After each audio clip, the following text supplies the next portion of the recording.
हल्दी घाटी का युद्ध समाप्त हो चुका था, लेकिन उसकी गूंज अभी भी महाराणा प्रताप के हृदय में थी। उनका प्रिय चेतक, जिसने अपने प्राणों की आहुति देकर उनकी रक्षा की थी, अब इस दुनिया में नहीं था। लेकिन प्रताप को चैन नहीं था। युद्ध के कुछ दिनों बाद एक रात अचानक महल के द्वार पर घोड़े की हिनहिनाहट गूंजी। प्रताप चौंक गए। इतनी रात कौन आ सकता है? उन्होंने बाहर झांका, लेकिन कोई नहीं था।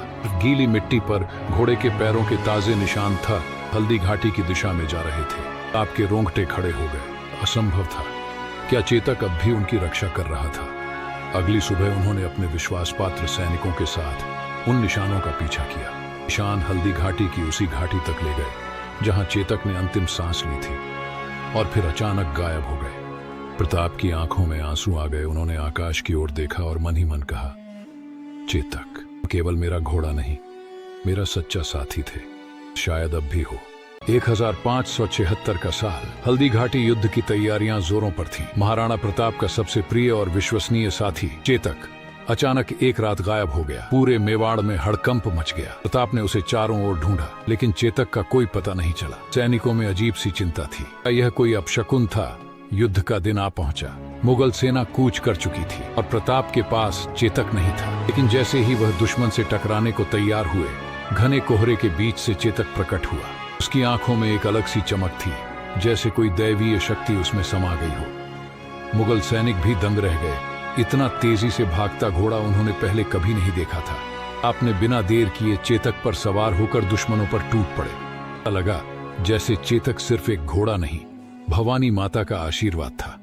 लेकिन युद्ध के बाद जब प्रताप ने चेतक की पीठ थपथपाई, तो उसने एक पल को महाराणा की आंखों में देखा। रहस्यमय ढंग से गायब हो गया। तक सच में दैवीय शक्ति से जुड़ा था, या वह मेवाड़ की आत्मा था जो युद्ध के लिए प्रकट हुआ था? कोई नहीं जानता। राजस्थान के रण में महाराणा प्रताप की रणनीति के पीछे उनका मजबूत गुप्तचर नेटवर्क था। मुगल सम्राट अकबर बार बार महाराणा को पकड़ने की योजनाएं बनाता, लेकिन हर बार वो नाकाम हो जाता। कारण था महाराणा के गुप्तचरों की असाधारण कुशलता। एक बार अकबर ने प्रताप को घेरने के लिए एक गुप्त सभा बुलाई। इस सभा की खबर महाराणा के गुप्तचर विक्रांत ने भेष बदलकर समय रहते निकाल ली। विक्रांत ने पगड़ी में छुपाए संदेश को जंगल के संकरी पगडंडियों से होते हुए महाराणा तक पहुंचाया। अकबर की योजना थी कि वो महाराणा के शिविर पर रात के समय हमला करेगा, लेकिन जब मुगल सेना पहुंची तो वहां सन्नाटा पसरा हुआ था। मुगलों पर अचानक पहाड़ों से तीरों और पत्थरों की बरसात हुई। अकबर समझ गया कि उसके हर कदम पर महाराणा की नजर थी। ये गुप्तचरों के जाल की ताकत थी, जिसने मुगलों की हर चाल को नाकाम कर दिया। महाराणा प्रताप ने अपनी वीरता और रणनीति से मुगलों को कई बार मात दी।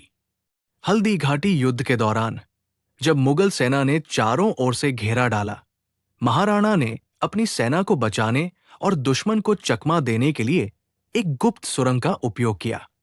किंवदंती है कि इस सुरंग का निर्माण स्वयं ऋषि भृगु की तपोभूमि पर भवानी माता के आशीर्वाद से हुआ था। कहा जाता है, जब महाराणा ने माता से प्रार्थना की तो रात में उन्हें एक स्वप्न मिला, जिसमें सुरंग का स्थान बताया गया। सुरंग के भीतर विचित्र चिन्ह और प्राचीन देवी देवताओं की मूर्तियां थी। जैसे ही प्रताप और उनकी सेना सुरंग से गुजरे, दुश्मन को उनकी परछाई भी नहीं मिली। इस चमत्कार को देखकर मुगल सेना भयभीत होकर पीछे हट गई। ये घटना केवल महाराणा की रणनीति नहीं, बल्कि उनकी आस्था और साहस का प्रतीक थी, जिसने उन्हें इतिहास में अमर बना दिया।